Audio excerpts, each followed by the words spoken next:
And with me today, I have Victor Giusfredi, who is an author, speaker, and mindset coach who specializes in emotional mastery and personal transformation. His work focuses on helping people break through limiting beliefs, manage their emotional states, and achieve lasting peace and purpose. Victor's book, No Grail Without Dragons, is a raw memoir that delves into his personal journey, sharing powerful mindset strategies that helped him overcome his deepest fears and find fulfillment.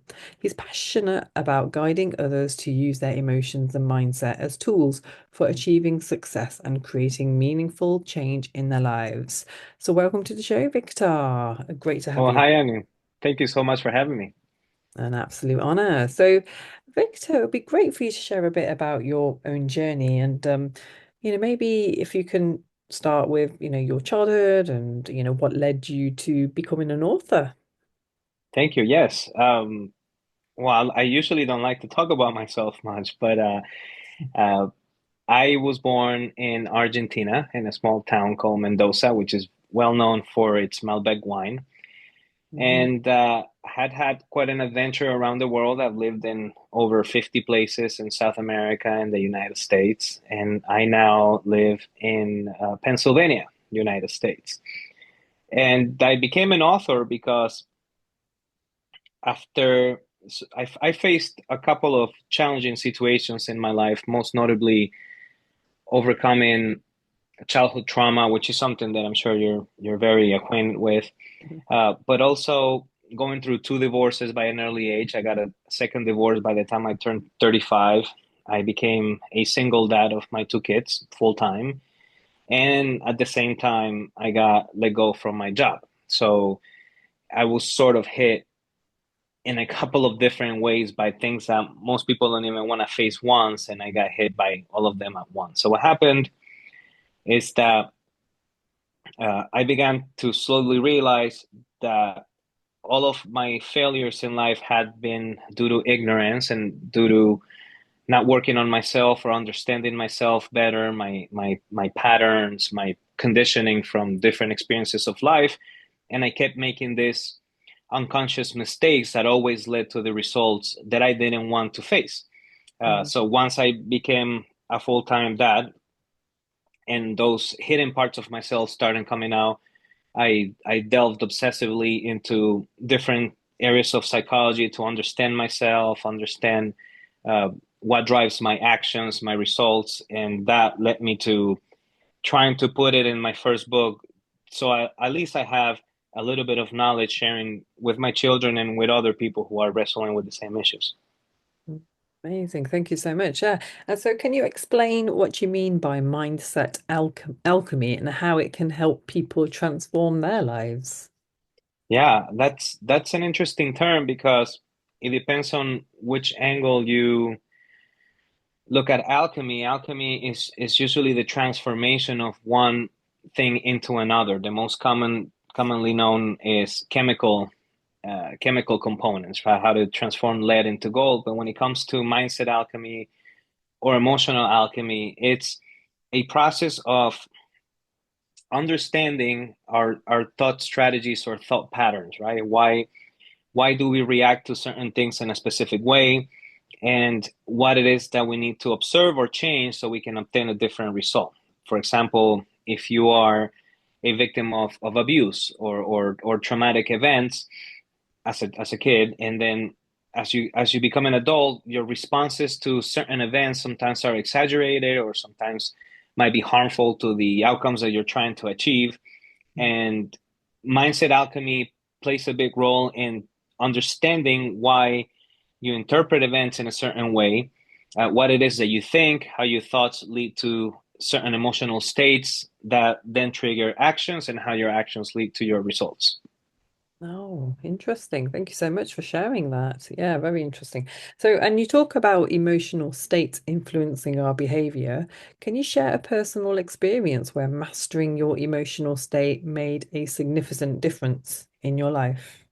Yes, there's more than one, but uh, my I, I will say, I don't know if my obsession, but my main focus has always been interpersonal relationships, particularly the relationships with our loved ones, because going through two divorces sheds the light that a lot of other things are really not that valuable when things are not well at home. And you can achieve financial success and have all of the material things that you think you want, or and the physique that you want. But if things are not well at home, then everything else is not well. And if you lose that person, if the person that you're married to decides that, well, this is no longer a match, and they leave, then you start lives from scratch at best. Sometimes you start minus 10, right? You really start with debt and a lot of things. So what happened is that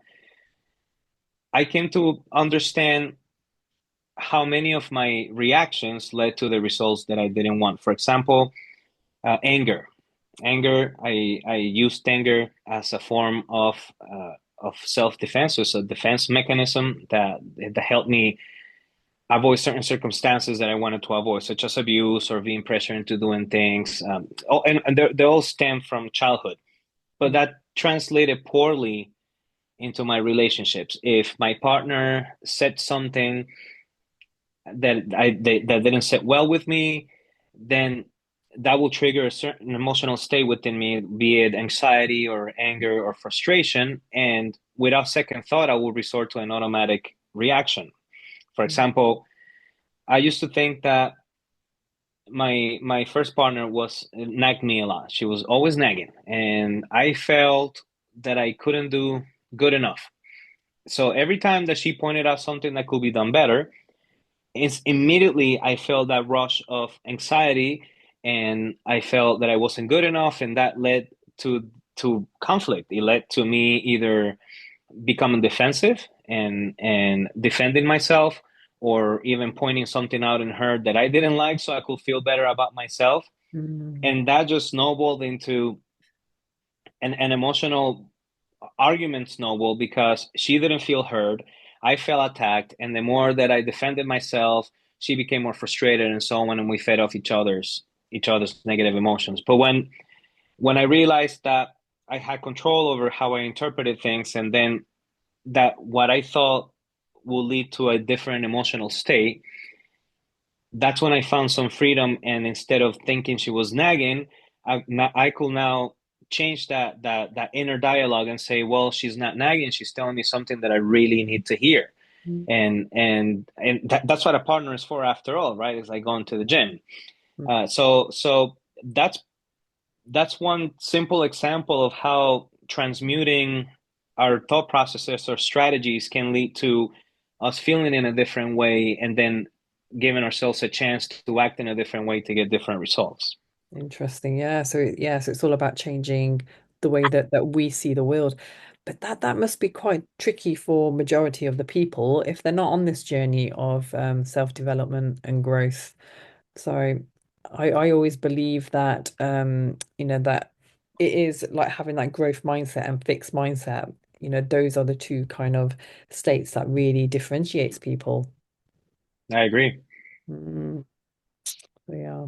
And And so sometimes it's not even growth. I mean, there might even be a third option, which is a hindering mindset, because mm, nothing really stays the same. Nothing is really flat line. Either you're progressing or you're degressing. And if you're not driving your car, it's getting rusty. If you're not exercising, your body it's getting out of shape. If you don't use anything for a certain period of time, once you try to use it again, it's not at its optimal condition, right? mm, So and mindset, it turns out the mindset is just exactly the same. If you're not improving your inner processes of how you perceive the world, what you think, and and sort of give yourself a chance at a fresh start, you are a prisoner of all these repetitive cycles that you're not aware of. true. Yeah, very true. Yeah, interesting. Thank you. And so what do you think are some common emotional traps that people fall into, and how can they begin to overcome them? I can only speak for my experience and what I have learned through researching and reading and practicing. And it all comes down to the inner dialogue that we have with ourselves, but that inner dialogue is just a product of previous conditioning. Uh, if you have a dog, if you get a new dog, and you come home the first day, and the dog comes and jumps at you and is all happy to see you, and you smack it in the head with a newspaper, the dog's gonna get scared and gonna run away. Mm. And if you come the next day and you do the exact same thing, the dog is gonna get scared and is gonna run away. By the third or fourth time you come home, the dog is no longer going to come to you and jump, because he knows instinctively that that action produces that negative result. That he feels scared, he feels threatened, his survival instinct kicks in. And so in our case, we're really not that much different than animals. Sure, we have logical reasoning, and we have the ability to see the future and think about tomorrow, something that animals, well, I mean, I can tell whether they do or not because they don't speak, but we are conditioned in the same way. In many cases, through our childhood, we learn these patterns, because up until you're maybe 8 or 10 years old, you don't have conscious use of your logical reasoning. So if you know that if you don't perform certain action, you will face a punishment, that becomes an automated behavior. And we carry those things with us throughout adulthood. And in many cases, they become unconscious, because there are things that we're used to doing so often that our body assimilates it like a natural response, like walking, right? When you're walking, you don't need to lift your leg and then say, okay, I'm gonna put the other one in front, and then the other one. You simply just walk. Just walking. Right. And so those patterns are born from traumatic experiences, from conditioning, from things that we experienced that we didn't like. Mm. And we sort of go through life trying to avoid those emotional states. We try to avoid facing those feelings again, to feel inadequate or not loved or not good enough or hurt or betrayed. And in that spirit would sort of self-sabotage our results over Mm. and over, right? And so that's the old mythology of all stories. The hero one day decides to go out in the world and face all of his enemies and all of his demons, and well, the demons represent those things that we fear, and that we have to sort of look at them in the eyes, and now tackle them with the power that we have as adults. Yeah, no, I love that. Yeah, and that was actually going to lead me on to the next question about fear. So how does fear actually play a role in our personal evolution? And what are some ways that people can face and conquer their fears? Oof.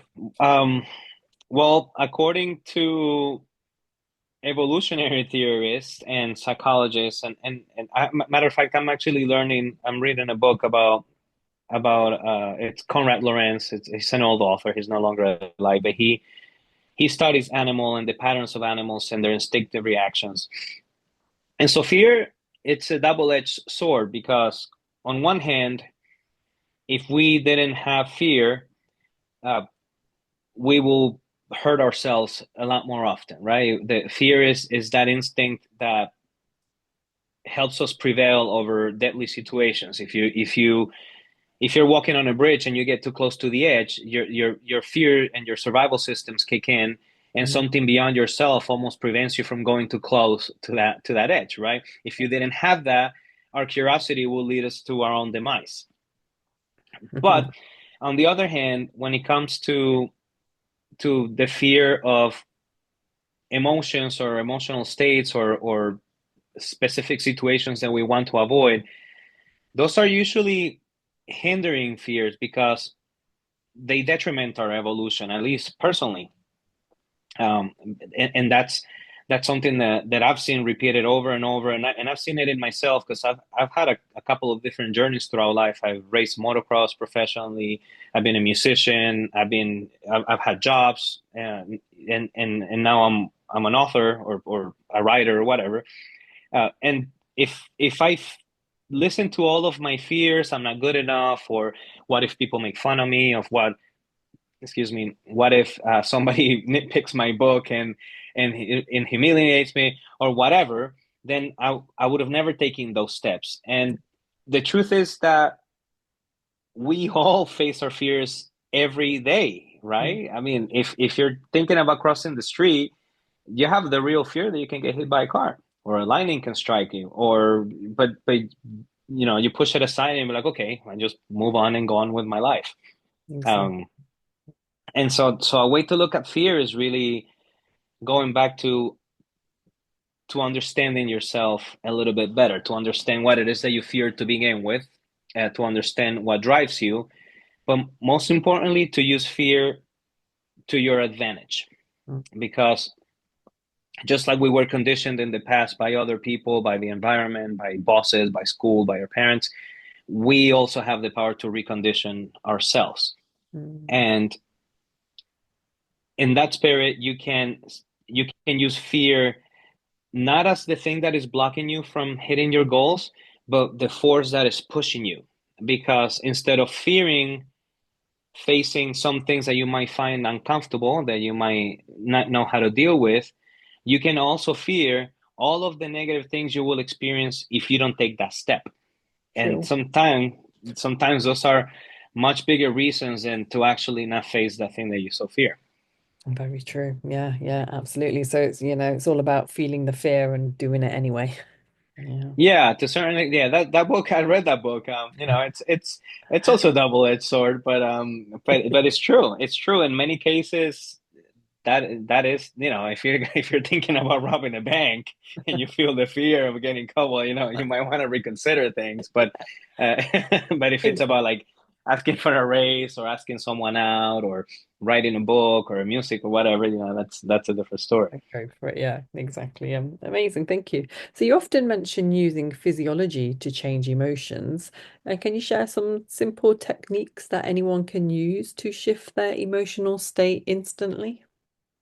Yeah, and this is something that it's not something that I've made up. I throughout my journey, I have experimented with a little bit of everything because I'm just curious overall, and Mhm. I have tried different schools of thoughts. And many years ago, I attended a Tony Robbins seminar, which I'm not vouching for him. Whatever he does, that's his deal. But there's useful things that you can take from anyone, right? Mm. And one of the useful things that I found is that you can recondition yourself to feel different by the things that you do with your body. Because think about this. Let's do this in real time.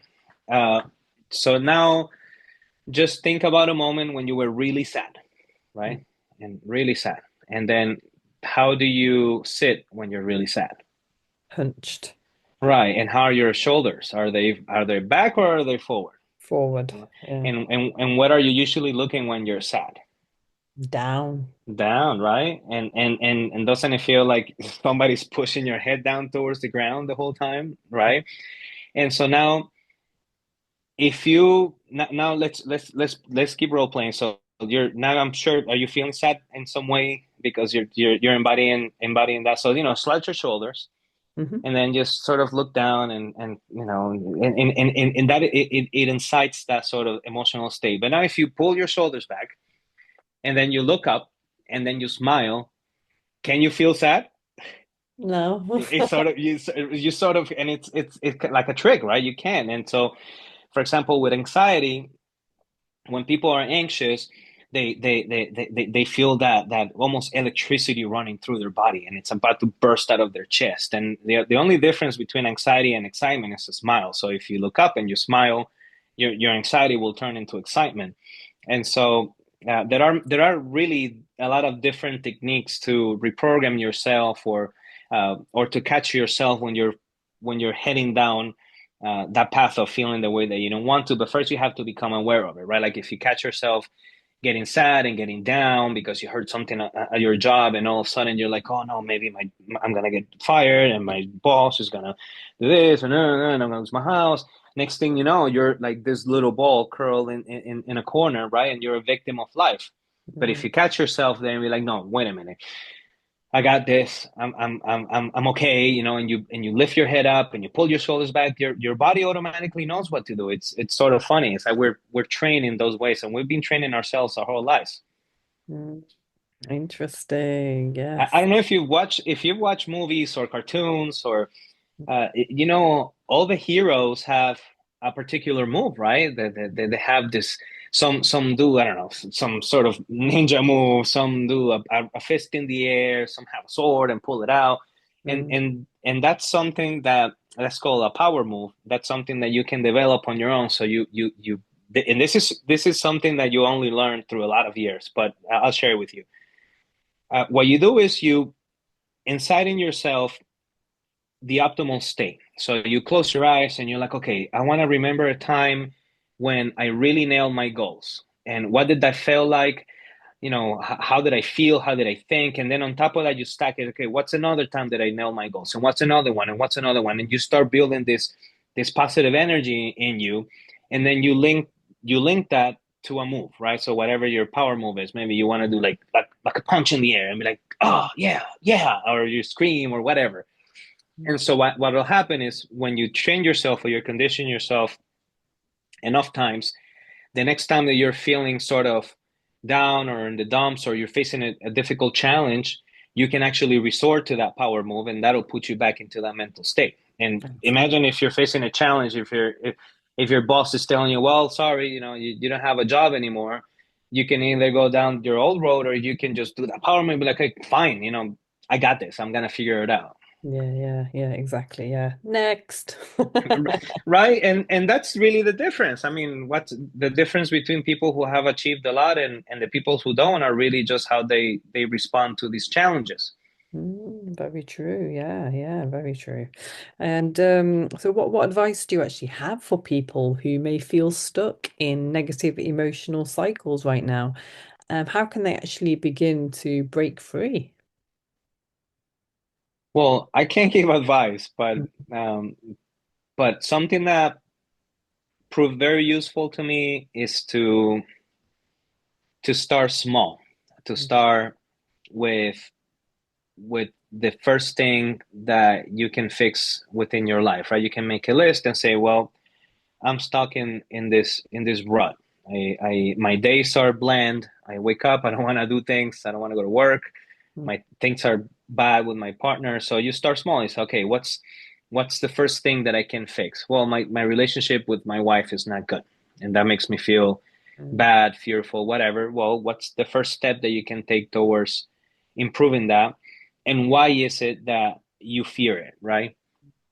yeah. And that's probably the first step is to become aware of what it is that you fear, Mhm. and then from then on, you know, you can do effective goal setting, start becoming aware of what you think, what drives you, and it's almost like a cooking recipe. You have one step at a time, but the first one is just to become aware of what you fear and be like, well, what's the smallest thing that I can do to take a step towards defeating or overcoming this fear?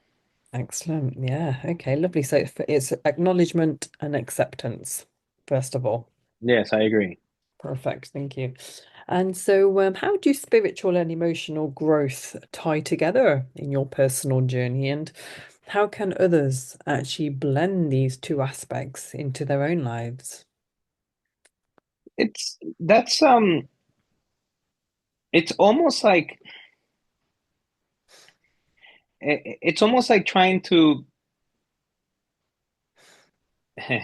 to clarify where let's say if we're looking at this right here, right? This is up and this is down. But where does the up begin and the down end, right? That it's and so when it comes to spiritual development, you know, I don't subscribe to a religion because I think they all share similar things in common. I think that religions and religious texts, which I have read, they all share the lessons that our ancestors left for us throughout time in the best way that they could, right? The things that were immutable throughout life. And so there's an undeniable aspect in the spiritual realm and by spiritual, you know, different people mean different things. For me, it just means the invisible, the things that we can't see, but they certainly affect the way that we live. Perhaps even more so than in the physical realm, because I think that in many cases, fear and all these mental blockages are really just a mental torture, because sometimes things are okay outside of us, right? Sometimes we feel like we don't want to go on anymore, but we live in a nice house with air conditioning, with heat, we have a nice car, we have food, but for some reason inside of our heads, we're freaking out. Um, so, and also the spiritual realm is something that I neglected for a very long time until I decided to say, well, let's see what's in there. And so there's definitely spiritual development. I think is a non-negotiable. Whether you believe in whatever you believe in, the spiritual development is non-negotiable, and that leads to different emotional states. That leads you to feel in different ways. Just it's such a hard question to answer, because I think spiritual development and emotional development are almost one and the same in a sense. Okay. Um, but yeah, yeah. I Um, mean, you got me with that one, because I think they're both incredibly important, but sometimes it's hard to change your emotions and the way you feel if you don't start following certain practices that you will consider spiritual, like mm, meditating or gratitude or affirmation or acceptance or surrendering, and those things that I consider spiritual, uh, but that affect your emotional state, right? So they're almost like hand to hand. Does that make sense? Yeah, no, 100%. Yeah, they do. And you're right. I feel like by having a belief, it really does actually transform and heal. And I feel like it's a cure for a lot of people's mental illness as well. Just having that belief in if it's God or the universe, or, just if it is their religious gods, then absolutely, find that find that belief, because whenever I do see people who are spiritual in that sense or religious, they've always got this like amazing aura around them. And, I really see that with a lot of people. And so there's something in that as well. And I think it just changes your whole perspective towards life, doesn't it? Like, because you then have a purpose, and, life just becomes so much more fulfilling. Like, you really want to live it, because there's an end goal, isn't there? That there's a bigger purpose, and a bigger reason to live. So yeah, no, that's Yeah, great. I agree.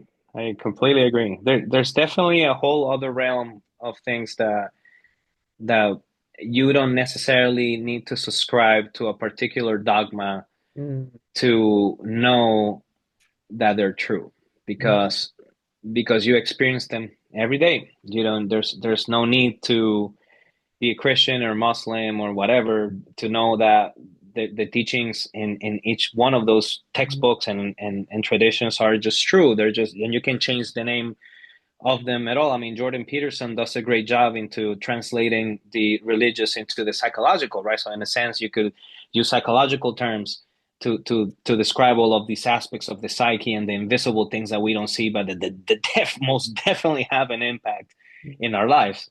I mean, true. why do you want to feel good to begin with, right? Like, Yeah. what can you achieve great things feeling bad? Well, probably not, right? Like, you want to.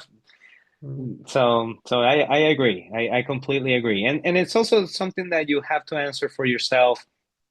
I I grew up in a Christian household, and it was just shoved down my throat. And mm, since an early age, I just saw this hypocrisy of people who on Sunday will just call each other siblings and bang their chests and praise God, but during the week they were just doing things that were less than admirable.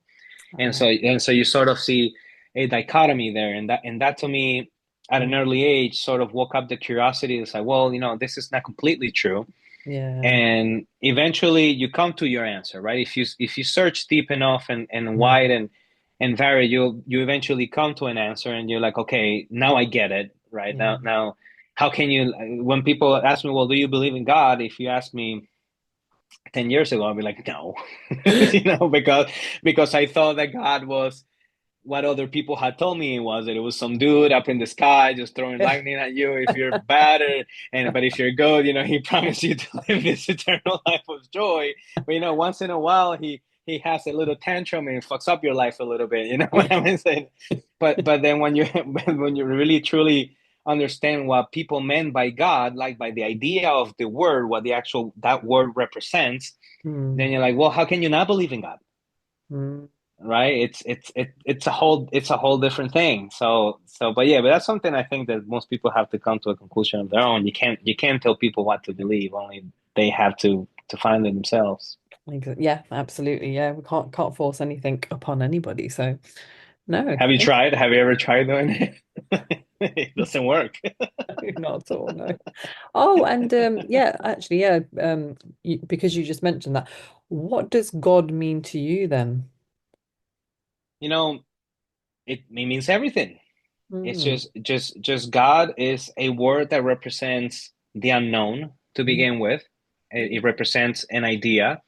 Um, and God is everywhere, mm, right? And so if you look around you, well, everything is God because it's everywhere, mm. Okay. right? And Yeah. and and it's omnipotent because it can do everything. And well, if you look around you, how else did everything else come to be? And everything that you can Yeah. appreciate with your senses is everything, right? Exactly. Yeah. Yeah. And so when someone says, well, do you believe in God? And you know that God represents everything and the possibility of everything and everything that's around you, then well, how do you say no? It's Yeah. right. Yeah. Now if they ask me if I believe in the guy up in the clouds, I'll be like, well, no.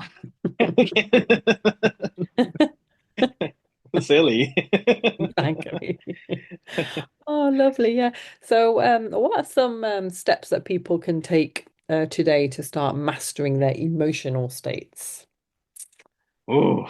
Well, the first and foremost, I think, besides becoming aware of how they feel and why they feel that way, it's adopting new practices that begin to shift the way that they're feeling. Something that helped me a lot was meditation. Mm, I explored with, well, I think I have tried every single type of meditation I have been able to find, from books to videos to paid trainings. mm, Um, and eventually I stumble upon this. It's, unfortunately, well, I don't know if it's fortunately or unfortunately, because if you have you, I don't know if you ever heard of transcendental meditation, but transcendental meditation also has this cultish flavor to it, that you subscribe to praising the guy who apparently invented it, and you can become part of their group or whatever. But in my case, I just learned it as a tool, and once I learned that as a tool, that helped me start retraining my primal brain, and I started to find more space between an event and my reaction, okay. and that gave me a chance to start becoming aware of how I would have reacted if I didn't have that space. Mm, So, and if, for example, something that always instilled a big deal of shame and guilt in me is anger, because I was quick to anger. And after I became angry, I resented myself for being angry. The other people resented myself, and I carried that burden with me for a very long time. And I wish that I hadn't. And so now when something happened, I realized that I had the choice to whether I was gonna go down that path or not. And that helped really begin my emotional development in that sense. So meditation is good. Gratitude, as cliche and as overused as it sounds, it's good because it does shift your perspective. mm, I think that a lot of people are usually just dreading what they don't have, or wishing for what they don't have of what they're chasing, but seldom they give themselves a chance to pat themselves on the back for what they've already accomplished. yeah, true. Right? That everything you have today, at some point you wanted it, you desired it, you dreamt of it, right? And but we don't stop to be like, wow, this is pretty cool, Exactly. Yeah. right? And so I've taken this whole self development journey non bias. I have always just gone for how productive or how efficient or effective something is without adding the colors that everyone else does or attaching it to any sort of particular practice, right? If it worked and it made me feel different, then I used it. And so that's probably what I will start: meditation, just be thankful, just trick yourself into being a little more positive. You feel a little different. Yeah, perfect. Thank you. Yeah. So tell us a bit about your book, No Grail Without Dragons. Mm. My book, that's my first book. I just finished a second book. Um, but the first book is, well, my first attempt at writing. Um, so now that I read a couple of years later, as an artist, you always think that you can go back and make things better. But what sparked that book was a particular experience when, about 2 years after getting divorced for the second time, I had run out of money. I had run out of places to go, and I was nearly going to be homeless. My kids were suffering from the divorce. I couldn't find a job because we were going through the pandemic, and I had a life insurance policy. I had a life insurance policy that I think will pay out somewhere around $1 million to my kids if I died. So I consider just ending my life because, well, first of all, I couldn't take the hell of suffering anymore, because in my mind, I had done my very best every single day of my life, and suddenly I found myself divorced again. And now being the full caregiver for my two kids, who I had nothing to promise to because I had no job, I had no savings, I had no belongings. I was nearly destitute. I mean, I had a home. Mm. So, um, so one night I really sat down to contemplate this, taking my life. I really had reached the bottom of it all, and I said, well, I mean, I was 35 at the time. I said, well, what else do I have to look forward? Another 30 years of just trying and failing and trying and failing. So I said, well, maybe the world is better off without me. And and that night I had an epiphany. I still can explain it. I still can understand it. I just know what happened. And in that moment, that's when I realized that all of my failures had stemmed from ignorance, from the lessons that I had to learn the hard way, the things that I had to find out on my own because I wasn't taught, or I was taught the opposite. All the parts of myself that I hadn't healed, my misconceptions about the world, about relationships, about life. And although I thought that the money will be helpful to my kids, I really believe that it will be a disservice to make them go through life and having to learn all those things again. Why set them up for failure in that sense, right? So I started originally writing that book for my kids, and as I started talking to men, because I approached it from the men's side, and even though women have reached far and wide saying that the book has been helpful to them, but I think that men have a little longer road to emotional development than women. I think you guys are like ninjas, and we're just we're kind of basic. So as I started talking, and as I started having um, conversations with guys, and I gave some talks at the local places, and people were very receptive. So I transformed the book into something that men could use, and that they could refer to. And those are 33 principles or 33 most like aha moments for me that really changed things in a big way. And I wrote it the best that I could. Um, and so that's what the book is. It's the 33 biggest lessons that I had learned up until then. And a lot of times are just small shifts in perspective that really helped me unlock a new emotional side, or develop myself in a way that really benefited me and then my kids, and well, today it's helped me live the life that I'm living. Brilliant. Oh, thank you. Wow, it sounds very interesting and just based on, true life. It's based on true experience. And I guess it was a time when you hit rock bottom as well. So Yeah, I can imagine that would be very receptive to a lot of people out there, in particular men, because I find it is in men in their 30s and 40s are more prominent to suicide, aren't they? I don't know, but yeah, my goal was if I can just help one person, that would if I would have had that book 20 years ago, I probably, who knows, right? But I suppose that I wouldn't have gone through all the hardships that I did, Yeah, and so I exactly. sort of wanted to pay it back because also the way that I got out of that hole was by the help of other people that left their lessons and knowledge before me. The ones that say, "Hey, I walked down this path and this is where it led," right? So be careful and Yeah, yeah, yeah, yeah, absolutely. No, thank you. And so where can my listeners find your book?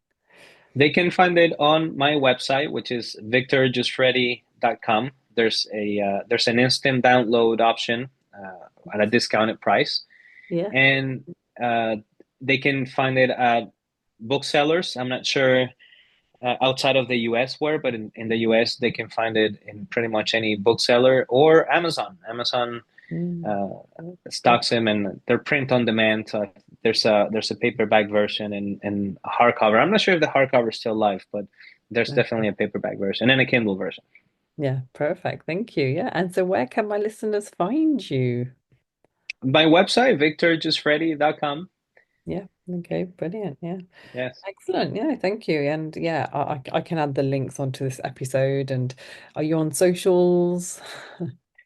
Almost none. I have a small Instagram account, and then I have a small YouTube account, but I'm really not on social that much. Although I'm planning on getting out there more. But I've been focused for the last year. I've been focused on writing a new book about marriage and relationships, and also just catering to other projects and raising my kids. Yeah. That's enough to keep anyone busy. Yeah. Yeah, that's there's no shortage of things to do there. So. Yeah. Oh, wow. Absolutely. No, and your next book sounds fantastic. And again, another really important one because, there's obviously a way that we were parented. And so, how is it now moving forward, parenting from a reconditioned mindset, So it Yeah. sounds very interesting. Yes. No, my new book it's about it's called Marriage by Design, and it's focused on marriage only and Oh, is it? romantic relationships only, and in it I share similar to the first book the experiences that I've had with different relationships, and then also um, real strategies to recondition yourself and shift your mindset when it comes to a relationship. Because when you're married, I don't want to say you're stuck, but you are stuck. You made a promise to someone to be with them for the rest Yeah. of your lives, right? And if you don't have the right perspective, that can turn into hell. Mm. And divorce is even a bigger hell than being together in a bad relationship is. So, for a lot of guys out there, there's definitely a way to have a fulfilling and loving relationship with someone who's head over heels for you and you're head over heels for them, and make all things work. I mean, I've done it for the last 5 years, and so I do want to share that with other people. Beautiful. Thank you. Yeah, I look forward to that. And so, Victor, it's been really amazing having you on. Thank you so much for your insights, your wisdom, and your knowledge that you've shared today. I really appreciate it. Yeah, I appreciate being on. I'm humbled and hopefully help somebody. Yeah, perfect. Thank you so much. And so, my listeners, that's all we have time for today. I hope you enjoyed the show. Please do get in touch if you have any questions about the show. We always look forward to hearing from you. And until the next episode, take care, my friends.